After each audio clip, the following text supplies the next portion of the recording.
Police Thane यशोधरानगरचे तपास पथक व बीट मार्शल यांनी गुप्त बातमीद्वारामार्फत मिळालेल्या माहितीवरून रेड कारवाई केली असता पांड्याची वस्तीकडून शिवाजी महाराज चौकाकडे येणाऱ्या रोडवर एक व्हेर्ना कार MH 02 BJ 9664 या क्रमांकाची कारमध्ये 5 गोवंश जातीचे जनावरे ज्यांना बांधून निर्दयतेने वाहतूक करताना मिळून आल्याने कारवाई केली असता त्यातील आरोपी घटनास्थळावरून कार सोडून पळून गेले आहे.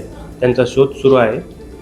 नमूद घटनास्थळावरून 5 गोवंशी जातीची जिवंत जनावरे व व्हेर्ना गाडी असा एकूण 7,40,000 रुपयाचा मुद्देमाल जप्त करण्यात आला आहे. नमूदची कारवाई वरिष्ठ अधिकारी यांच्या मार्गदर्शनाखाली पोलीस ठाणे यशोधरानगरचे वरिष्ठ पोलीस निरीक्षक श्री संदीप बुवा सर व दुकोनी श्री बघेले साहेब यांच्या मार्गदर्शनाखाली पोलीस ठाण्याचे तपास पथक व बीट मार्शल यांनी केलेले आहे.